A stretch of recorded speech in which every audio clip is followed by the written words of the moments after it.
Shegun Option Byron in the studio with us this morning. Good morning, sir. Welcome. Good morning. Good to have you here. Thank you very much. It's always my pleasure to be here. Yeah, you're welcome. You're welcome. Of course, you enjoyed the Lagos traffic as well this morning.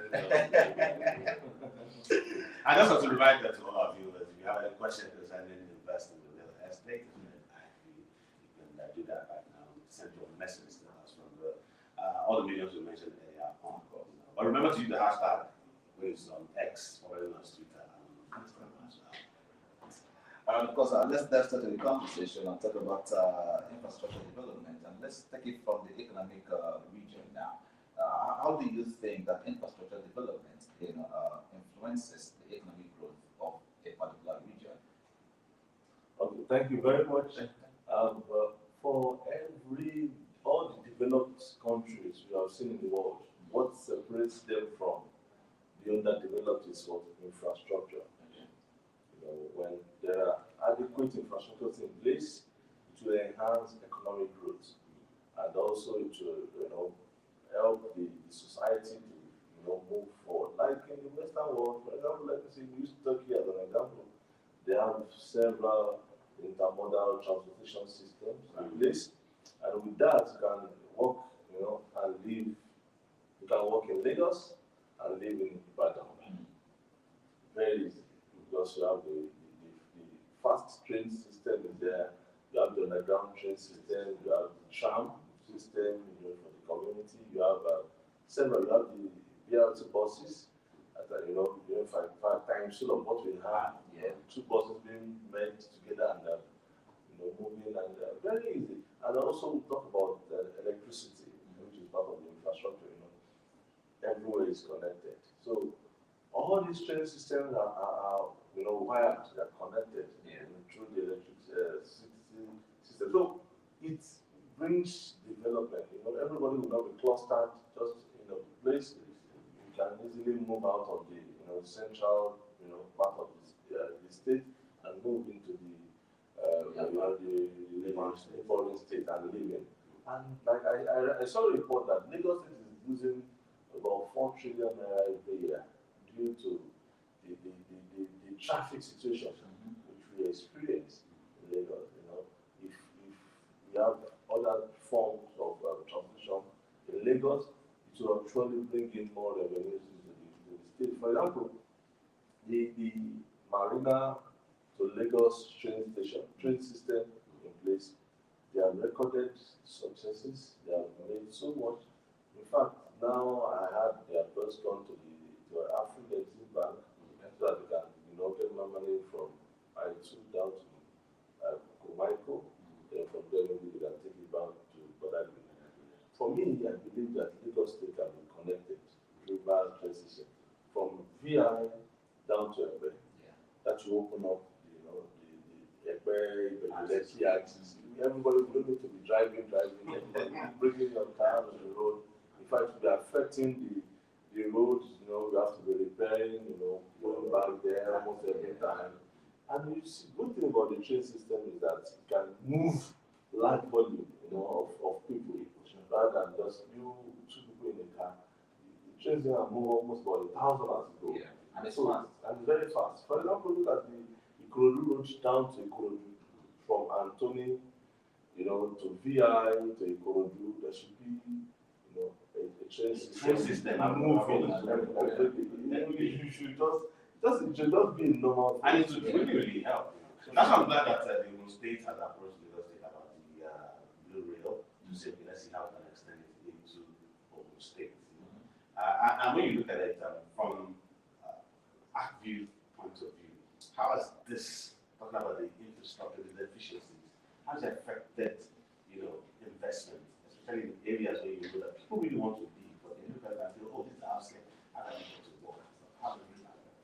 It has affected, it has impacted negatively, because if you ask anybody, let's come and live in Mowe or Fada, down to Abeokuta, the outskirts, and down to Ijebu, Delemo, tell you that I can't go there because it's far. Yeah. Whereas it's not far if you have other means of transportation. I checked the because we have a project in Turkey as well, so I checked, the ferry service, in Turkey alone, brings money into the system, whereby you can, within 30 minutes, 1 hour, can easily connect anywhere, and everything is timed. You have your time in 7 a.m. So for having investment in that, we believe that the government can open up, connect with the outskirts, through transportation, adequate transportation system, it will bring development. There will be massive development. Let me give an example of money in Ibadan.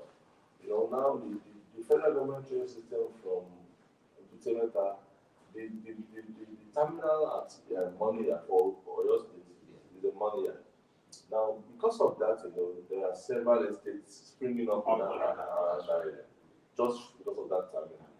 Now, don't think of having more of that across the country. So, you see, people want to move into there to build. I remember before the terminal came in, the plot of land there in Monia was going for around 50,000. Okay.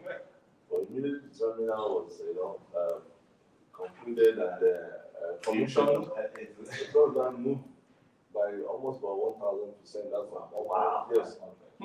500,000. Yes. That's the least you can get in Monia. And it's keep increasing. And to keep moving on.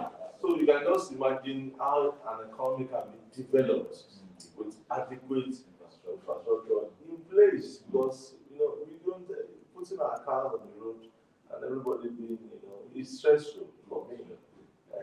So if you go to you check, I was in Paris about 2 months ago and I saw their train system. That system has been there for over 30 years. So I now wonder what is our government, what are they even looking at this point? But it's more of a state responsibility government than the federal. Because when you talk about things like this, all eyes are on the federal government should do this. I just feel that state government should be doing more in order to improve on all this infrastructure. For me, it should be a collaborative effort. There should be a blueprint that this year this is what we want to achieve, and implementation. There should be this intentionality of starting. Now we've been talking about Fort Milan Bridge since the era of the present president now. It was the former governor. We were talking about Fort Milan Bridge. When are they starting? Yeah. They should just move into the site and start. Fashola mentioned it. Somebody spoke about it. Now this governor is doing this is like the very first year in the second term. He has just about 3 years ago. When they started the contract, that Fort Milan Bridge will surely open up. The Lekki Aja with the Korodu down to, it's going to open up that area and break the Third Milan Bridge, the contention there, and it surely open up. So these are massive projects that should be looked into. I remember the Third Milan Bridge was built by the military administrator. That should be around the 1990, the early 1990s. And talking about the democratical system now, what major projects have been able to accomplish?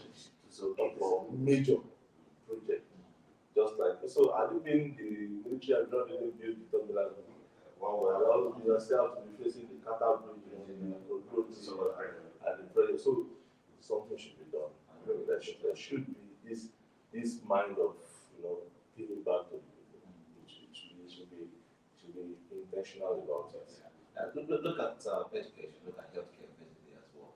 Now, in certain areas where people are trying to move it, one of the reasons why some persons will say, well, we can't move to this event because one, there is just there are no schools there for proper education, there are no good access to healthcare in that particular area. Now, for argument, all of this also being factored in, some of the projects that you do, are there provision for healthcare system in those particular areas, and of course, education as well. Well, thank you very much. You see, in any estate you are developing, there's what is called the layouts. And also in the layouts, you have all other functionalities in place.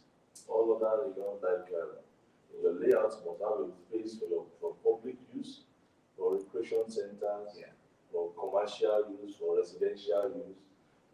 So in the public use, you can always have a place for the hospital, whereby for must always have a place for schools because this is an emerging environment whereby there will be a need for school, which is basic.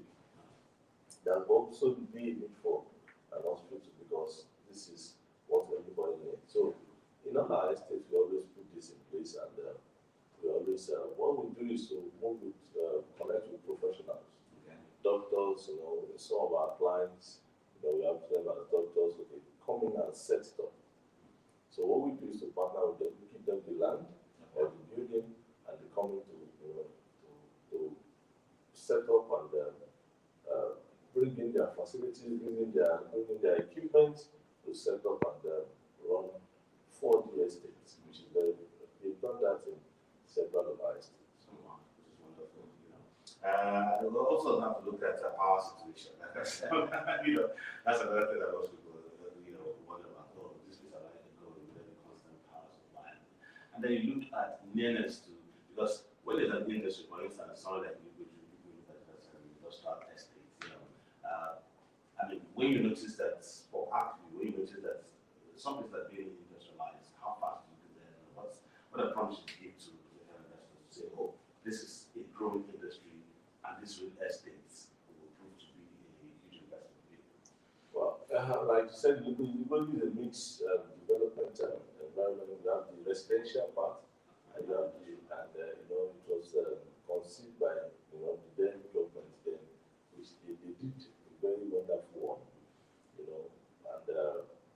but unfortunately most of the industries are winding up and selling off either churches or private, which is not so good for the economy, because there should be a place for everybody to work. It's when you work that you earn and you can even buy properties and take care of your family.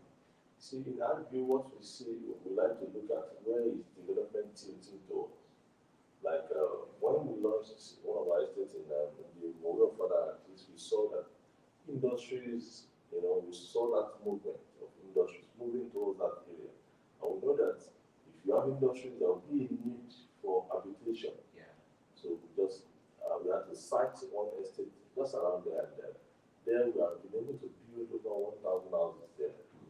And some of the workers around the bought house well, and also some of them actually renting, to rent, from investors who are brought into this game. And we always look into where is development moving into, and then we also move toward that area in building, one very habitable estate. Because finally now, you mentioned some of the projects as well. And I always love to end for people who want to basically get their properties in low-income earners, middle income earners, and all of that. Let's get some of the projects that are also available for them, because the price that they're looking out for. Okay, in our view, investment limited, I used to say that there is something for everybody. Either you're a low-income earner, you're a middle-income earner, you're a high-income, there is something for you. Like for the low-income earner, we have a project called Treasure Island Estate, Mowe of Father. You see, Mowe of Father is well developed now. Somebody might be in Lagos there and looking at still thinking of that bush, it's no longer That's was trying to release that image. Like all these pictures you're seeing, all these beautiful houses are in Mowe of Father. Wow. This is Yes, Mowe of Father, yes. Serious? Yes, that's one of our estate there. So in one of the estate there, we have a plot of land selling for 2 million naira. But you can buy half plot for 1 million. And spread the payment for 12 months. If you have 300 square meters for 12 months, 1 year, you can just see how to spread it as convenient. Pay and which we see as for the low income earners. This same project started about 2 years ago. Then a plot of land was 750 per plot. Full plot. The one now is down 2 million based on availability. Yes, based on availability. And also we have a 2-bedroom there for 6.5 million naira. Yes. And you have 2 years, 24 months to spread the pay as convenient, interest free. So a 2-bed with an initial deposit of 250,000 and spread the balance for 24 months as convenient. That's very good. You know, we always put that in place that you spread it as you know, it's not compulsory that you have to be paying 1 million per month or no. Just spread it. Even if you have 50,000 naira, That's you good. pay. That's in 24 months. So you have the reducing balance receipt sent to you. Okay. So in that view, there is something for, and we also have project for one of them for 50 million naira. As in the Lekki and this has been supported with one of our estimates. So there is something for everybody. The Agri Investment Limited, we seek to, you know, not only building cities, we also build lives. And you also mentioned something last time you were here that for those buying land, you have to, for the Christmas period, it's also Christmas is not on the line. the bag of rice for you. The food is there. That is not very expensive. Yeah. Rather than going to put money for rice, buy a property. Buy a land and then And get then to rice. When you buy a property, you have free money of rice. See? All right. You know, when you have that land, you know, that property, it's a lifetime. It's lifetime. Serious. All So I right. mean, if you go out right now, I know it's in December, but Christmas has come early for you. That's right. Of course, I think we're going to draw the curtain this morning. We'll be having a conversation centered on the impact of infrastructure development with the CEO of Agri Limited, Shane Ocean. Thanks so much for your time. Thank you very much. Thank you. Thank you for having me. Of course, now tomorrow the conversation continues, all right? And we keep talking and having a good conversation. This is, of course, the most exciting TV station on Rave Television. Tomorrow.